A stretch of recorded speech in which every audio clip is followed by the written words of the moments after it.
Good evening. For those of you I don't know, I'm Chris Church, and I'm here tonight on behalf of Oxford Civic Society to welcome you to what I hope will be a really interesting part of our programme of talks this year. The topic is how can Oxford play its part in action on climate change and get to net zero. And for that, I think we have a speaker almost perfect for the task. Nick Eyre is Professor of Environment and Climate Policy at the Environmental Change Institute here at Oxford. But while he is a local person, he is also a national and international expert. He's currently running a program called the Centre for Reduction in Energy Demand Studies that's doing some really excellent work. But his record on this goes back a long way. He was part of a team that in 1989 wrote a presentation for Downing Street, a meeting in Downing Street 32 years ago. And for anyone who thinks climate change has only just come onto the agenda, that's worth thinking about. And also interesting looking at that presentation earlier this evening about how even then we weren't getting it quite right. Renewable energy was seen as having a percentage contribution of perhaps 7%. Anyone who's seen how our electricity supply is now 50% renewable a lot of the time just goes to show that actually things can move quite fast when they need to, which is kind of important. Nick also worked for the Energy Savings Trust, doing a lot of really important groundbreaking work, and worked for the Cabinet Office. But in the midst of all that, he also found time for 6 years to be a county councillor in Oxfordshire. So he knows the local reality of what we've got to face, of what we've got to do here. And he is also currently recently become science advisor to Oxford City Council. So he got the city and the county connections. And in the past, I know he's been involved in local action as well. So I think Nick is really well placed to take this forward. Nick, and just before, we will be hoping to hear your questions and points afterwards, and Nick will be happy to take and answer questions. Can you enter your questions in the chat box? I'm sure most of you are used to this now, but for anyone who is new to this, if you go to the bottom of your screen, there should be a set of icons, and just to the left of the green share screen box, there should be a speech bubble with the word chat. Click on that and you can type your question in, and we'll be monitoring those as we go through. So without further ado, Nick Eyre. Thank you very much, Chris, and thank you for the kind introduction. I'm not sure I want to be reminded quite how old I am, but it was all true. So how can Oxford achieve net zero CO2 emissions? Let me just start with an apology to those of you who were at the Civic Society's climate debate a couple of weekends ago.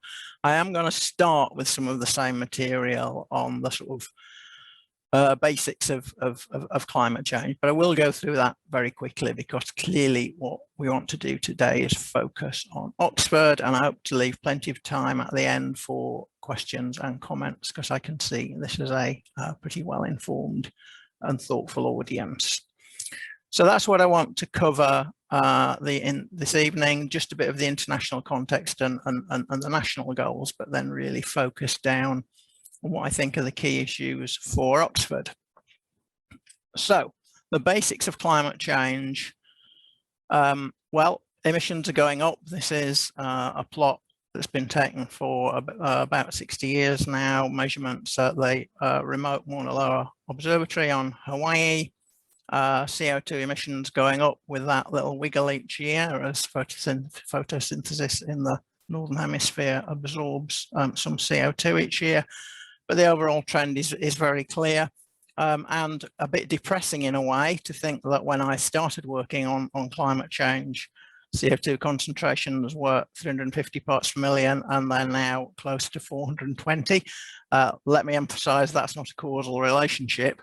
but I think it is a causal relationship that the rise in emissions means there is more interest and much more concern about climate change than there was 30 years ago.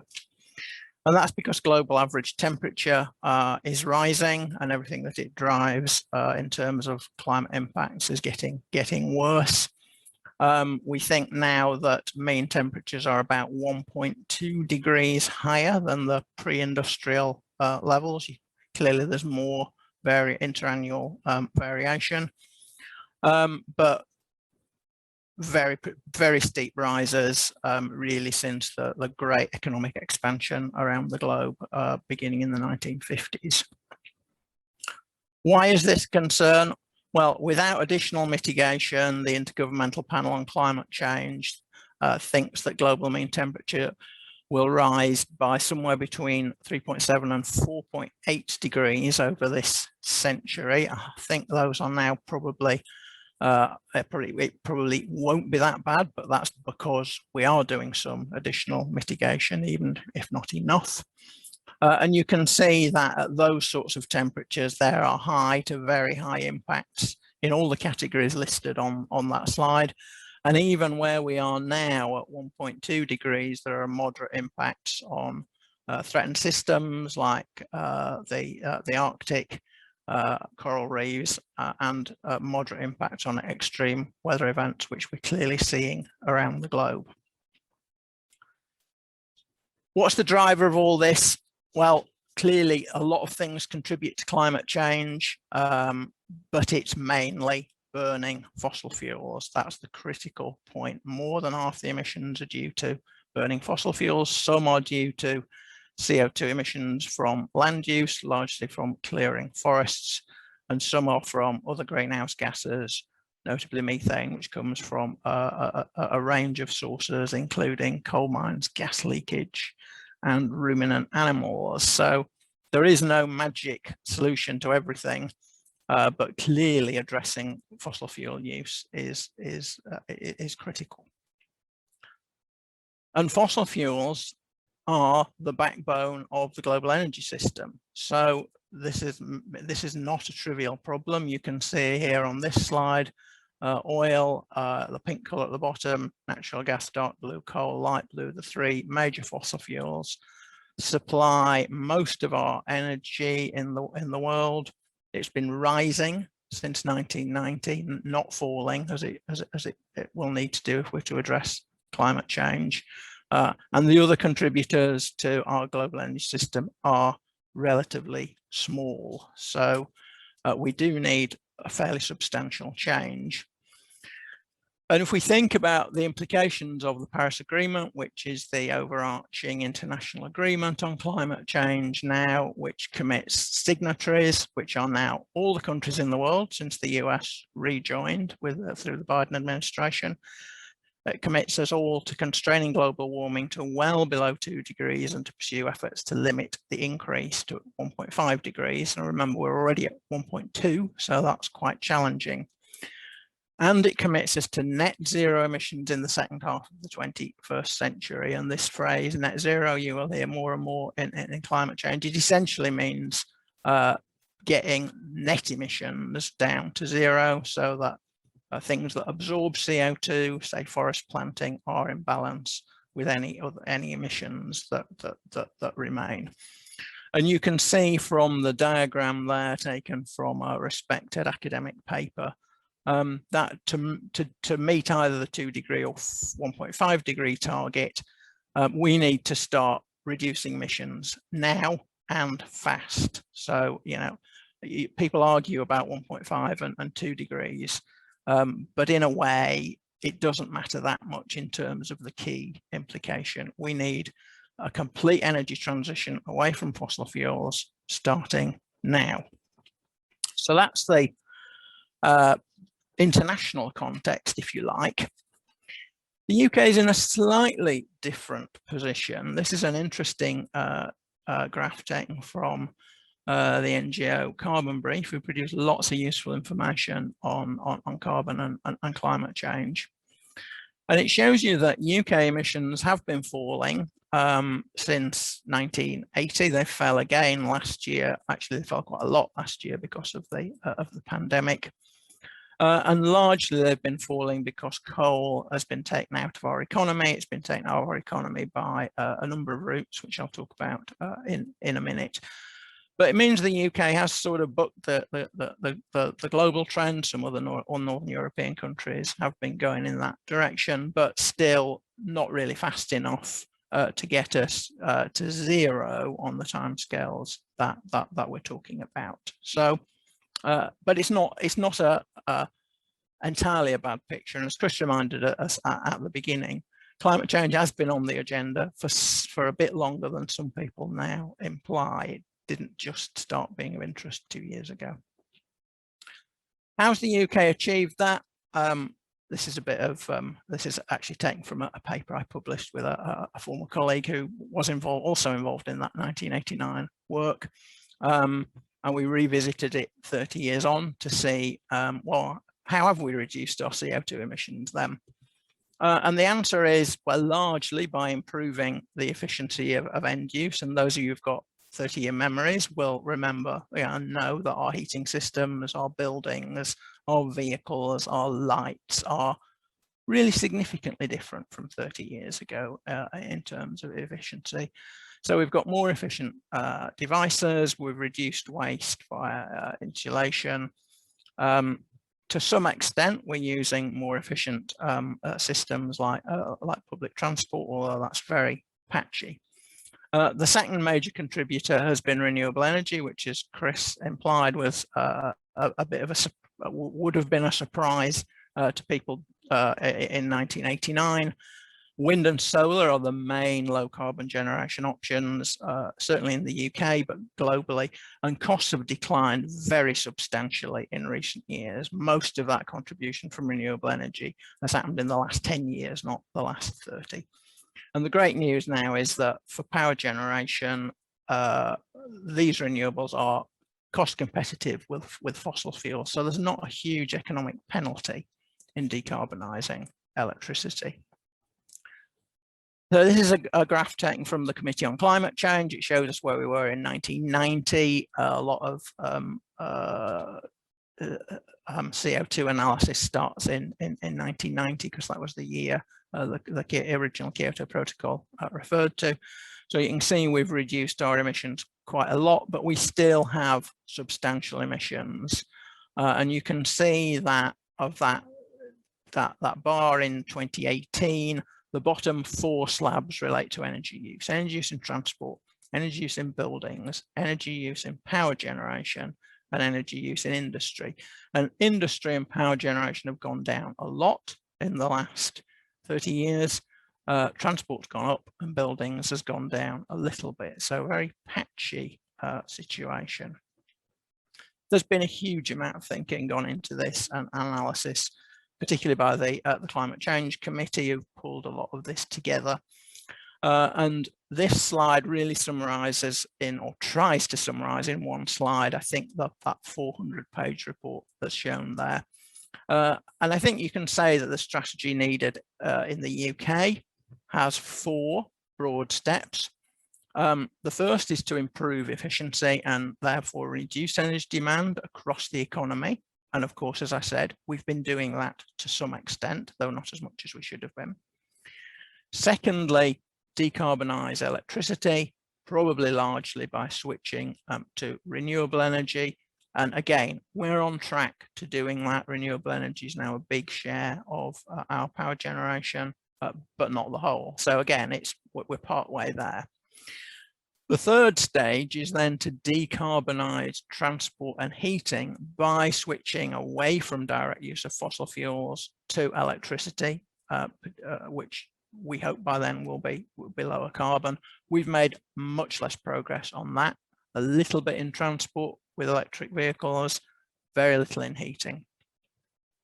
And then last, and almost certainly last temporally, the thing that we will do last as we get closer to 2050 or any zero carbon date is produce high, it is to address those things that cannot easily be electrified. And there's a number of things which, for fairly obvious reasons, are quite difficult to electrify: planes, large ships, some industrial processes, heavy goods vehicles.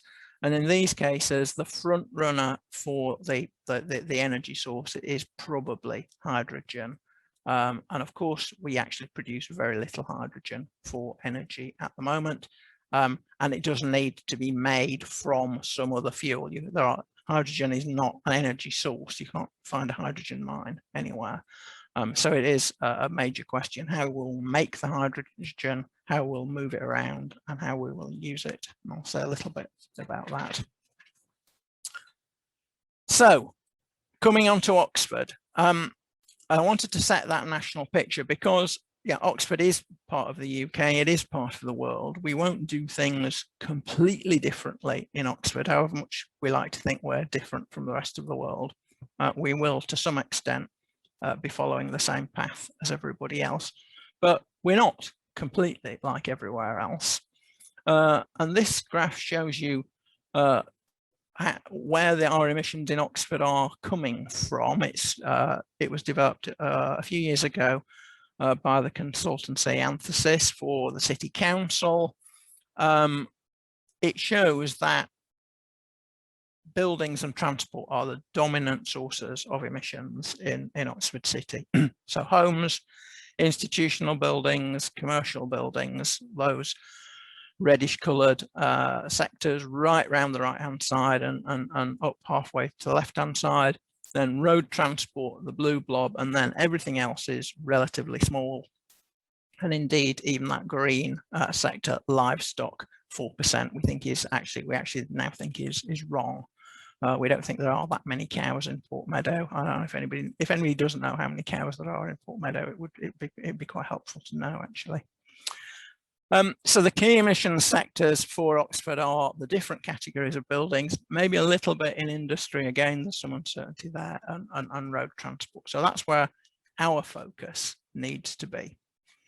What are the implications of that for the targets in Oxford?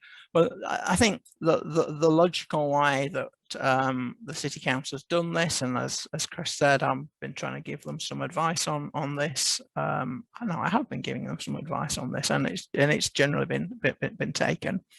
Is, well, how easy are these sectors to decarbonise compared to other sectors?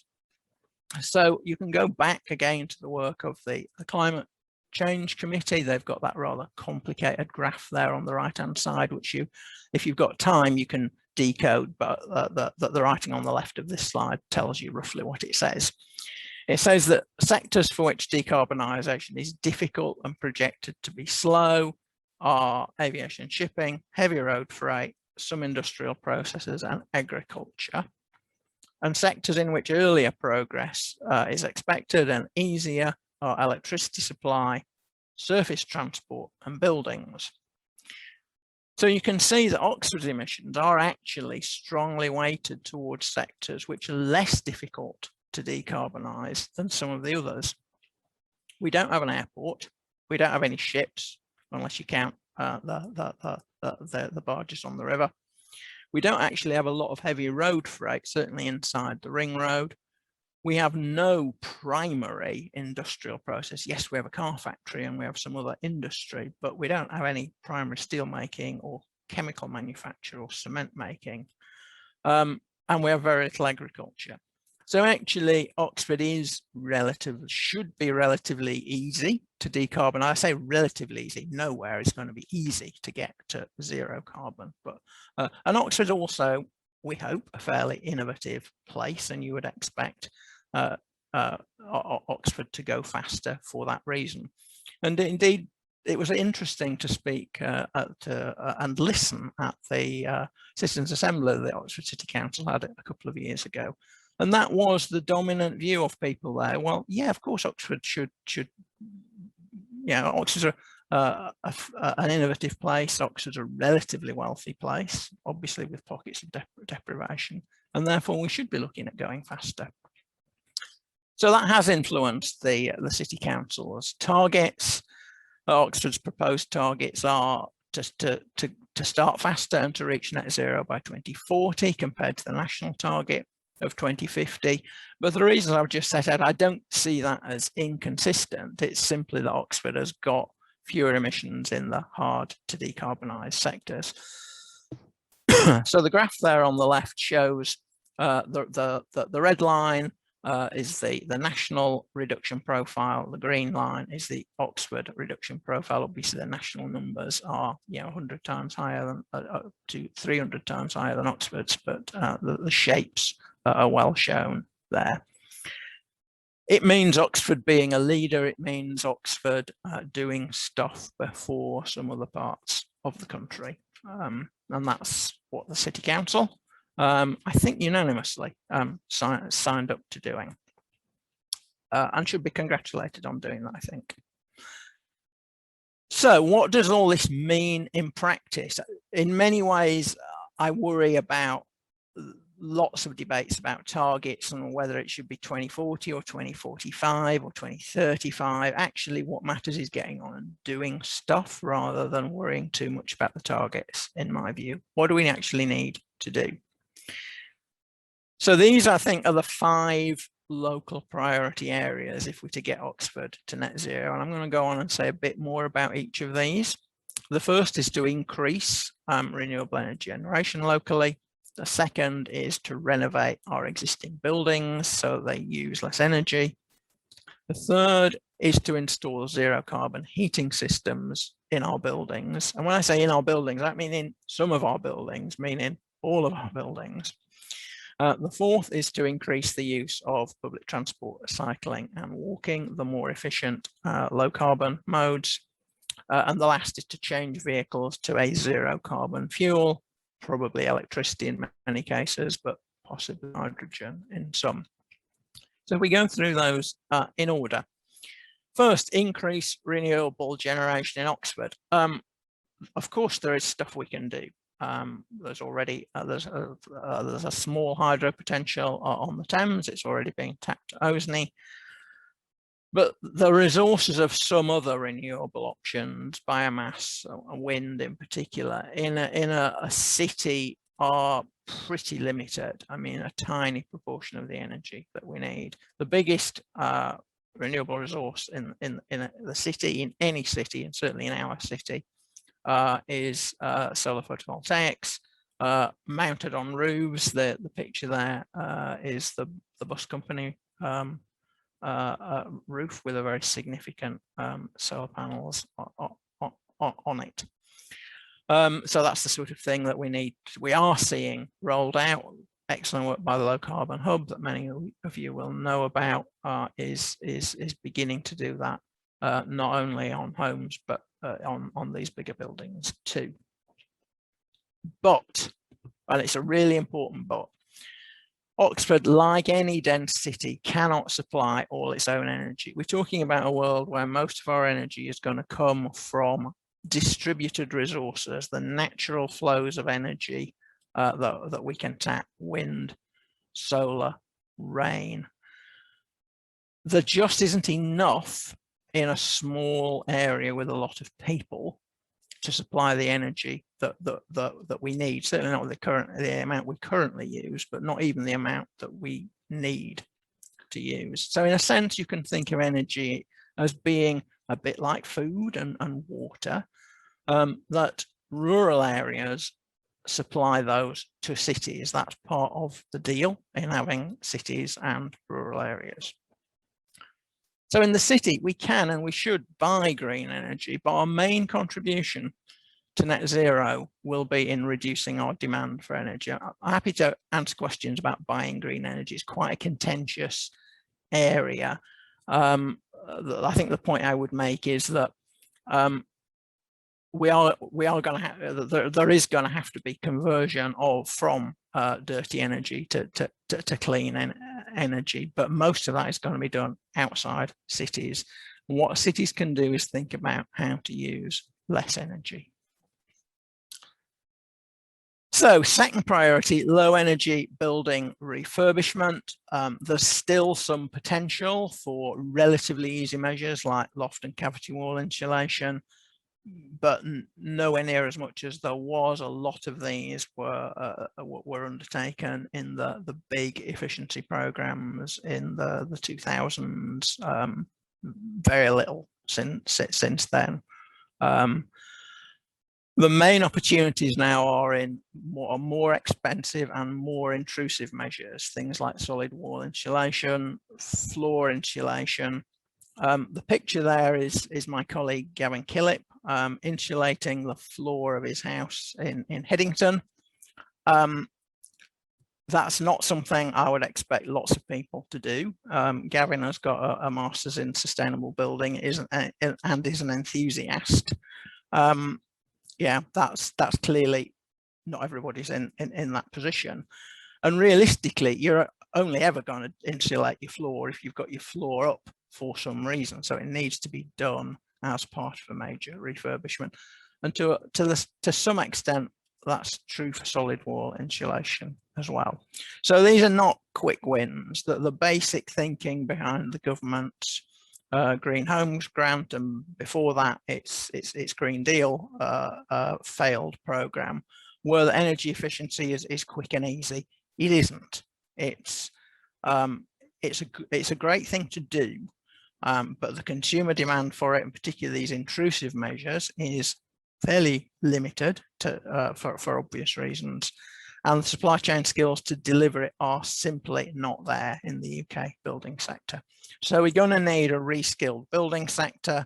We're probably going to need significant incentives for both landlords and owner occupiers, and we should be thinking about this as a multi-decadal program, not some quick fix dreamt up by the Chancellor and forgotten the next year. So Oxford can try to lead this. The City Council could certainly do quite a bit because it owns social housing and it's got a direct labour force. But in the long term, we are going to need national standards. Personally, I think we're only going to make really large progress in this area if we start setting targets for the energy performance of existing buildings. That's quite a tough political ask because it ultimately does mean telling people they can't sell their house at some point unless they have it refurbished. But I suspect that is where we will need to get to, and it'd be interesting to hear other people's thoughts on that. So point 3 is zero carbon heating of buildings, and I think this is the biggest single challenge in the energy transition, and that's because it's huge. So the amount of energy we use in heating our buildings is about 400 terawatt hours a year. That probably doesn't mean a lot to some of you, but the total output of our whole electricity generation sector is 300 terawatt hours a year. So we use more heat to heat our buildings than the total output of the current electricity sector. So just that scale makes it a problem, but it's also a systemic problem because what we're talking about is essentially stopping using gas. So we have to think, what are we going to use instead of gas? What's the energy source? How are we going to get that to our buildings if it's not going to go through gas pipes in the way that it currently does? And how are we going to convert it to heat, because we aren't going to be doing it in gas boilers any longer? And you have to address all those 3 questions together. It's not good enough simply to address 1 or 2 of them. There needs to be a coherent answer to all of those. And the government, frankly, is struggling. It's working hard on a heat and buildings strategy. I think it's being, personally, I suspect it's been held up by the Treasury because I suspect the officials in the relevant department, which is BEIS, have realised that this is going to be quite expensive. But I think analytically, we sort of know what the main options are. The first, and I think what will end up being the dominant approach, is increased electricity used in high efficiency heat pumps. So that allows you to use more electricity without completely overloading the electricity system. But it is still a significant increase in electricity demand to do that. The other option, which is being floated and which may have some role, or personally believe it will be a very large role, is to convert the existing natural gas grid to hydrogen, and then pump hydrogen and either use it in boilers or, in my view, much more sensibly in more efficient technologies like heat pumps or fuel cells. But there's then a big question about where the hydrogen comes from, and essentially you either have to make it from electricity or natural gas. Those are your two options.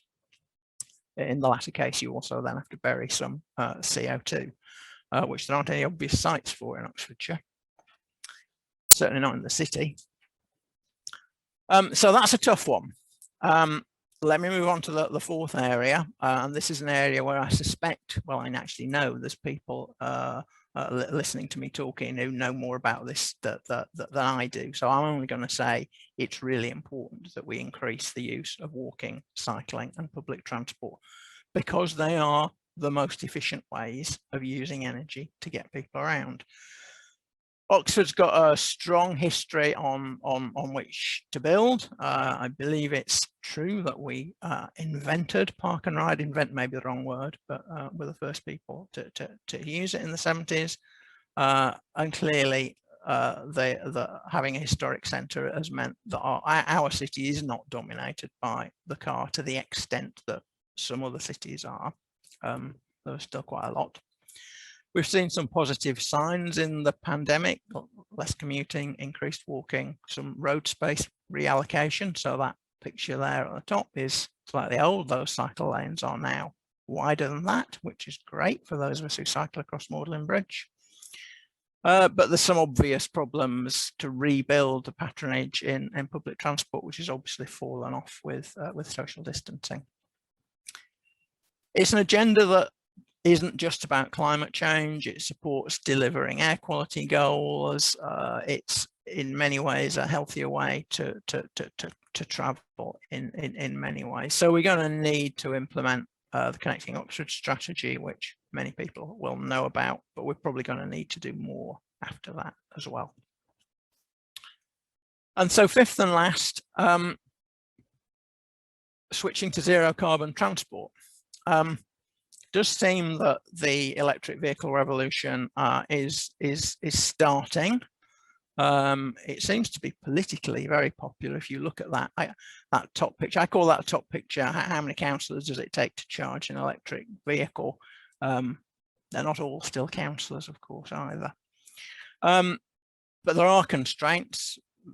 Electric vehicles are more expensive. The charging infrastructure needs to be in place, certainly for those of us who live in inner city areas without off-street parking. That's a significant issue.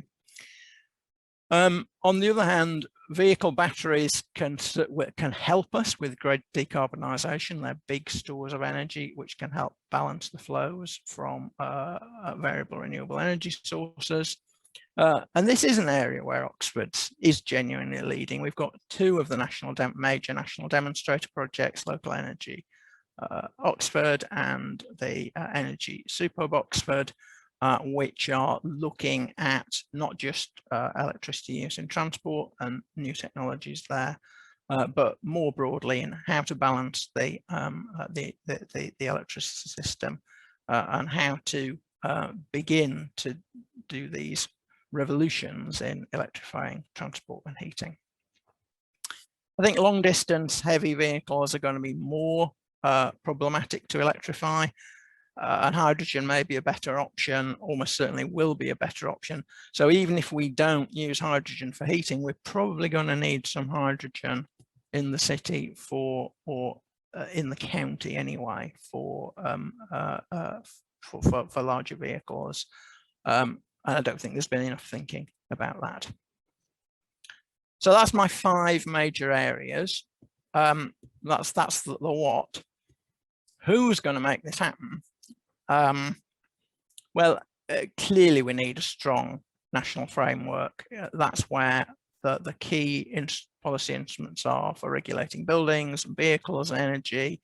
It's where most taxation instruments are, where most spending policies are driven from. But I don't think that means we should sort of hold our hands up and say, well, we just have to wait for Boris. Many policies are locally determined and implemented, notably planning, housing and transport. These are the key areas that I've been talking about: planning, housing and transport. And as I said, although cities have got limited energy resources, if you take a county-based approach, that can help.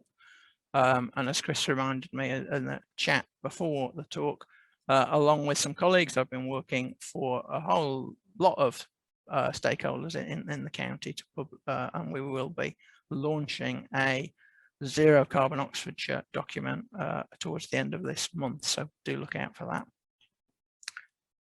We're also going to need engagement with important private sector providers: electricity, gas, public transport. Are public services, but they're privately provided. So we need the companies involved in those sectors actively involved, and increasingly they are, and they really do understand this agenda quite well.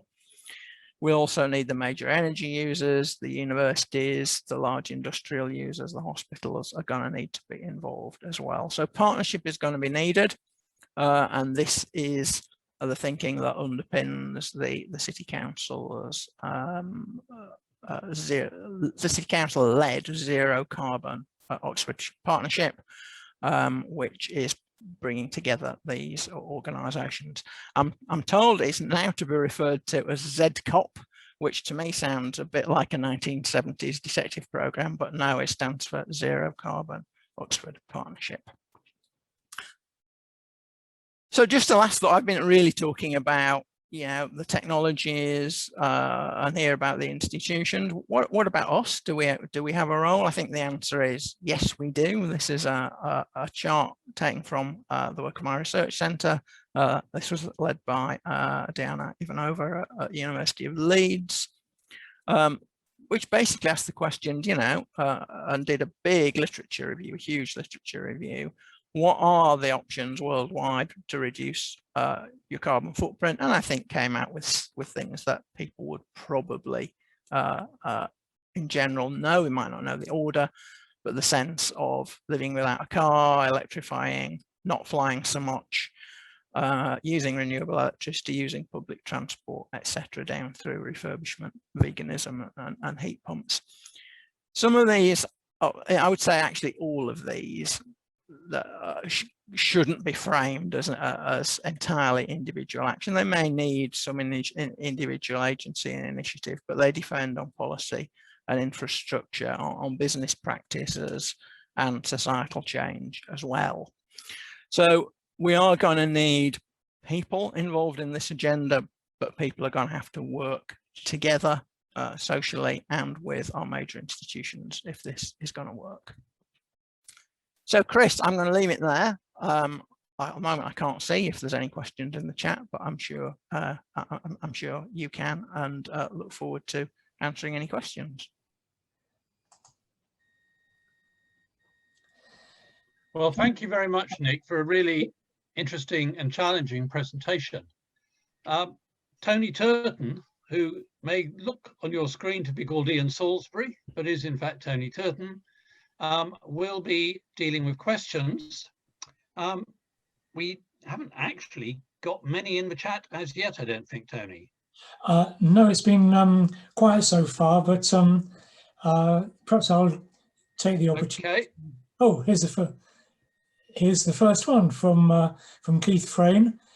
Keith is asking, he says, we're talking about net zero carbon. Yeah. What role can offsetting play in Oxford? Nick? So I'm a bit of a cynic about offsetting. Offsetting is essentially paying somebody else to do the emissions reduction for you, and the conventional economic wisdom is that if it's cheaper for them to do it than you, that makes sense. But if we are talking about a world where everybody, you know, every country, every area has to get to net zero, what does offsetting mean? Who exactly is it we're paying to do what that they wouldn't otherwise have done? So I think it's a bit problematic. One of the areas that is increasingly being looked at is insetting, which, yeah, obviously sounds a bit like offsetting, but is in rather than out. So this would mean, for example, more active participants in the city, like say the City Council or even the University of Oxford, people with resources and skills, helping other people with fewer resources and skills, perhaps low-income households or small and medium enterprises, to reduce their emissions. I'm instinctively a bit happier about that than paying somebody to plant a forest a long way off, which is often what offsetting is about. I don't know if Keith wants to come back on that through the chat. No sign there. Can I, Nick, let me, can I raise something? Probably, you know, I suppose it's not really an Oxford issue, it's more a global one. I think I've read recently that none other than Greta Thunberg saying that the solutions to reducing our, or getting our carbon emissions down and getting global temperatures at least stabilized, the technology will come through technologies that have not yet been invented. I don't know what she was thinking about there, but is that something that you would go along with? Are we looking at technical solutions or technological solutions that at the moment are just pipe dreams? Maybe carbon capture or carbon burying is such a one. I don't know, but do you have a view on that? We'll certainly want and need technological improvement. I mean, yeah, if we look back instead of forward, because we actually know what's happened in the past, we can see, as I said in the talk, that the huge improvements that have been in wind and solar technology have allowed those resources to play a much bigger part than we thought was possible even 10 years ago, really, and to do it faster. So technological improvement, yeah, but I mean, photovoltaics was invented a very long time ago, and if you look at genuinely from invention through to very widespread use, it's generally very many decades. So if we're talking about what we need to do in the next 10, 20, 30 years, it does seem to me very unlikely that, yeah, the fusions or the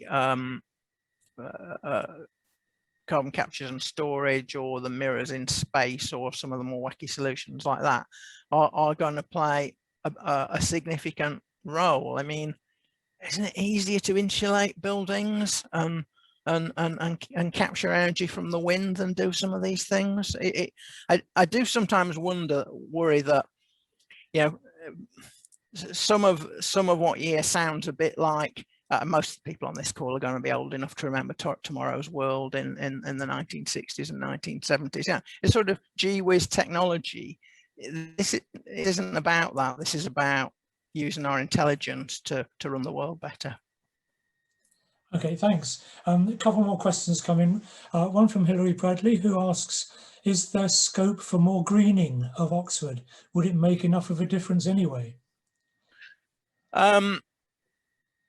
Yeah, the scope for more greening of Oxford, though clearly there's a tension with housing and development, preserving our green spaces, the river valleys, the shotovers, the areas that are of genuine ecological value is a great thing to do. But to be honest, Hilary, the amount of effect it has on CO2 is relatively small because they're relatively small areas. So there's much more potential for thinking about the role of biological carbon capture in rural areas for obvious reasons. So I think we should try and green Oxford, but we shouldn't kid ourselves it's going to make much of a difference on this agenda. Okay, thank you. Now, a question on refurbishing the housing stock. This is from Peter Thompson, who says, how realistic is it to believe that we can refurbish the entire existing housing stock in Oxford to make for zero energy consumption within the next 20 years? So I think that's an easy one, Peter. It's not at all realistic. We can certainly do something to reduce energy consumption, and we have been doing that, as I said, for quite a lot of years. But we don't need to reduce our energy consumption in buildings to zero in order to reduce our carbon emissions from buildings. That's why we need to both do the insulation, but also do the zero carbon heating systems, because there are going to be, there still is going to be a heating demand in most of our buildings, which are already here. Good, thank you. We're getting a series of questions coming in now about specifically about Oxford. I'll just run them through. Forgive me for not mentioning everybody's name, but asking is how big an issue is heritage in improving the energy efficiency and decarbonising Oxford's historic buildings?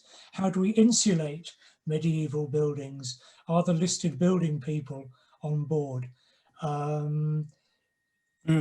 Does the City Council set building regulation? Okay, there you go. So a couple on Oxford's historic buildings. I mean, I guess the first point is we shouldn't overemphasize the importance of heritage buildings in the overall building stock. They are a relatively small proportion, even in Oxford. I noticed one of these questions is asked by my former colleague Julia Patrick, who helped write a report on decarbonising Oxfordshire in 2014. So I'm tempted to say I think you know the answer to this.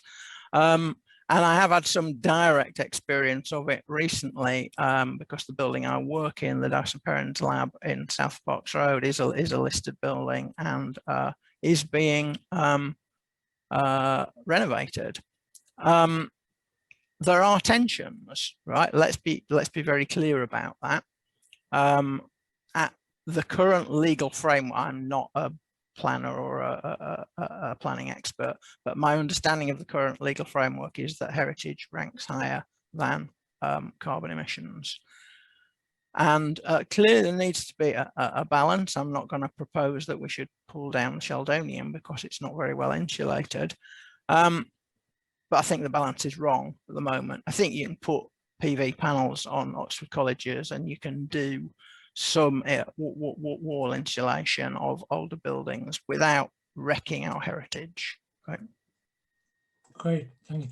A couple of related questions, I think, not so much heritage, but Hugh Lee asks, does the City Council set building regulations? If so, can it impose higher standards than elsewhere? And an earlier question, if I can find it again, from John Broad.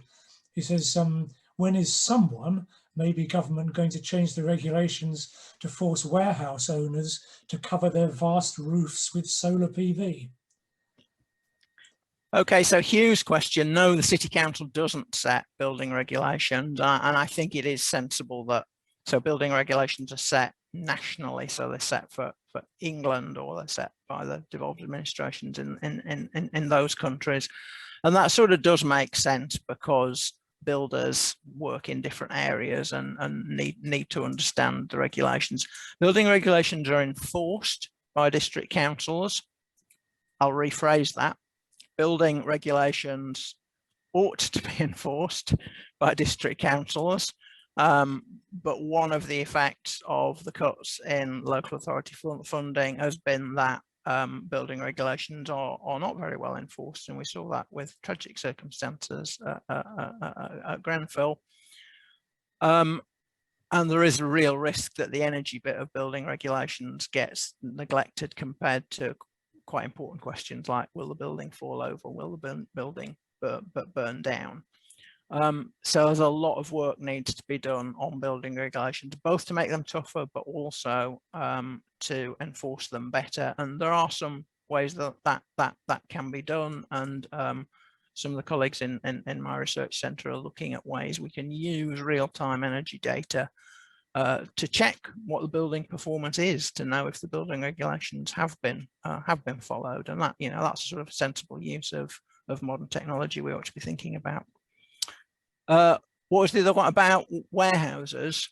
Yeah, I mean, in my view, any new building like that should have solar on the roof. If it's not, we haven't got the incentive structure right. If we can't get that sort of thing right, we're not gonna succeed. It certainly seems to be the case. As I drive up the M40 to see my family and see more enormous sheds going up at Ban all around the M40 at Ban. Yeah. So some of those have, I mean, some of those have got low carbon hub supported PV panels on them. Some of the older ones, yeah. So it's a mixed picture. Good. One that I was going to raise, if no one else did, in slightly different form, but Brenda Board asks or says, I still don't know what will persuade most people to renovate their homes to high standards. What do you think works best? I mean, I'm very tempted to say, if you don't know, Brenda, I'm not sure anybody does. I personally think that we are going to have to incentivize people, and that part of that incentive is going to have to be the threat of regulation of you can't sell your house if it doesn't meet EP standard, whatever, by a certain date. That would work. Whether the government that brought it in would get re-elected is another question. Is there also an issue, Nick, about I mean, the solutions that you put forward, car-free, one less flight, long-haul flight a year, switching to a vegan diet, all these things are putting the responsibility onto the individual. And yet, as individuals, a lot of us know that the real culprits, I can't remember the actual numbers, but you'll know them better than me. There's something like 100 global corporations account for 90% of the carbon emissions around the globe. And making the individual consumer threatening, if you like, to change their lifestyle in a way that they don't particularly want is going to take a lot of persuading. Yeah, I think that can be overemphasized. This is a systemic problem. It is what we consume that drives the global economy, and it is the choice of major corporations whether to invest in fossil fuels or renewables to supply that. So I don't think anybody can claim total innocence. Do want to emphasize that my colleagues who put together those numbers, that's just a sort of factual,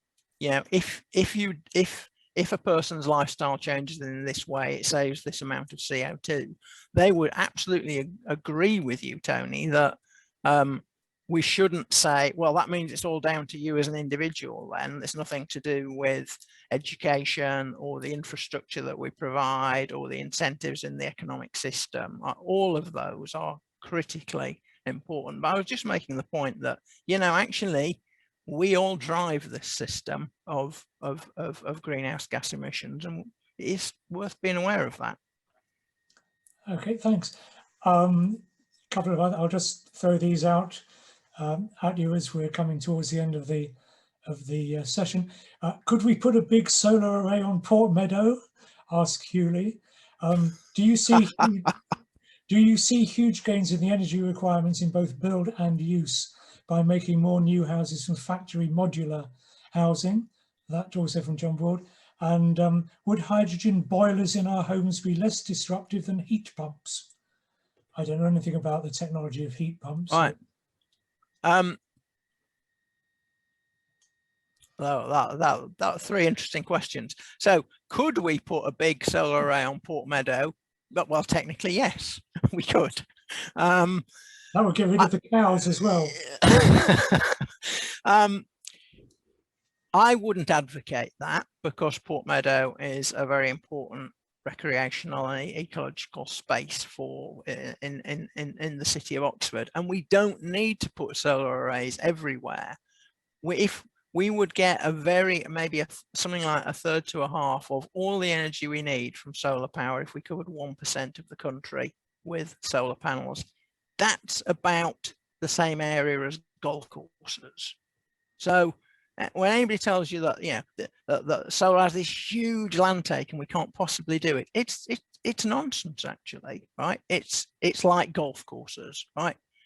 I'm not going to advocate even covering every golf course with PV, though. I personally wouldn't mind. Do you see huge gains in energy requirements in both building and use by making new houses from factory modular housing? Yeah, I think there are going to be developments this is the way a lot of housing is built in very northern latitudes, where they've got very short construction time periods, and they've developed very efficient housing, particularly Scandinavia, Canada. So I think we will see more of that. But in a way, new housing isn't really the problem. We ought to be able to build new housing close to zero carbon. It's the 30 million homes we've got already that's the bulk of the problem. Would hydrogen boilers in our homes be less disruptive than heat pumps? Yes, that's the argument that people use for going to hydrogen. All you need to do is change that. It's like the conversion from town gas to North Sea gas. But the amount of hydrogen you would need is eye-wateringly large. And if you were to get it, if it to be genuinely green and come from electricity, you would need to treble the size of the electricity system just to do that. That's why most of the people who worked on this don't think that hydrogen boilers is the right solution. Good, and I think one last question that's come in the last minute or two. What progress has the City Council already made with electric vehicle charging points? There's probably people who answer that better than I can. There's been a lot of work and a lot of trials have gone on with different ways of charging. I think the most exciting development we're going to see comes out of one of these projects that I mentioned earlier, the Energy Super Hub Oxford, which is going to take power essentially from the national grid at Cowley through a very big battery, through a private wire to Redbridge Park and Ride, which will allow very rapid charging there. And certainly the city are keen to get very rapid charging for things like refuse collection vehicles, taxis as well, of course, because charging time for a taxi is lost revenue. So not enough, but I think we're doing better than most places. Yeah. Okay, well, look, we're coming up to 9 o'clock, and the questions have pretty well come to an end. So I'm going to thank you, Nick, for answering the questions so competently and so thoroughly, and hand back to Chris to wind up. Chris, back over to you. Well, many thanks, Nick, for a really interesting evening. I've taken away 3 or 4 key points, and obviously one of them is that we need to change, and we need to make change fast, and we all need to play our part in it in one way or another. The second point related to that is that actually we can do it. I think it's very clear from what you've said that the technical solutions are there, yeah, and as ever, it's the political will. And I think and maybe one of the things we need to be pushing for, as you said, is worrying less about targets and more about action in the next 2 or 3 years. And I think along with that action, we really need more ambition. We want to be the leaders. We're well positioned in terms of our technical expertise, including the Environmental Change Institute, in delivering that. And that political will, we need to be pushing the politicians. And as you've pointed out, it's not just for regulation, it's also for incentives, carrots and sticks, if you like, but we need all of that. And I suppose the final point from where I stand is that this is something that all of us need to think about, how we can help deliver the maximum possible impact. And that part of that, a small part of that, may be our own individual lives, as we've said, but I think there's also a role for us all as members of a civic society or a community association or a parish council or whatever. Above that, there is, of course, the councils. You've pointed out the county and the city are doing a lot, and we need them to be more ambitious. And of course, the last point is the national and the global. We need the government to do more and do faster. I think we have decarbonising heat and decarbonising transport promised as major policy initiatives. We have the UN COP26 conference coming up in November in the UK. And if there can't be a better time to be pushing our government to do more, and indeed, as I think, as you said, to be pushing the corporations as well. But ultimately, that's partly the job of our national government. So I think, for me, the key point is we don't just wait for Boris to do it. We don't do it ourselves. We do all. We have to do all of it. And I think organisations like the Civic Society, in a city like Oxford, where heritage and history is a really important part of who we are, we have a role to play in working out how we balance keeping Oxford, the things we value in Oxford, with delivering the changes we really need. So I think it's been I hope it's been everyone else has found it as interesting as I have. I think there's an awful lot for the Civic Society and hopefully everyone else to think about how do we go, where do we go next? So many, many thanks, Nick. I shall look forward to seeing the Pathways to Zero Carbon Oxfordshire, which I think is being launched on the 29th. And I checked earlier, Google Pathways to a Zero Carbon Oxfordshire, you'll find the invitation. Come along and hear what the county's going to do, as well as what the city is going to do. Many, many thanks, Nick, and I hope we can come back in a couple of years' time and talk about the progress we've made. Thanks, Chris, and thanks to the Civic Society for inviting me. It's been great. Thank you all. Have a good evening. Do come to check out our future programs. And of course, if you're not a member of the Civic Society, our website has all the advice you need on how to become a member.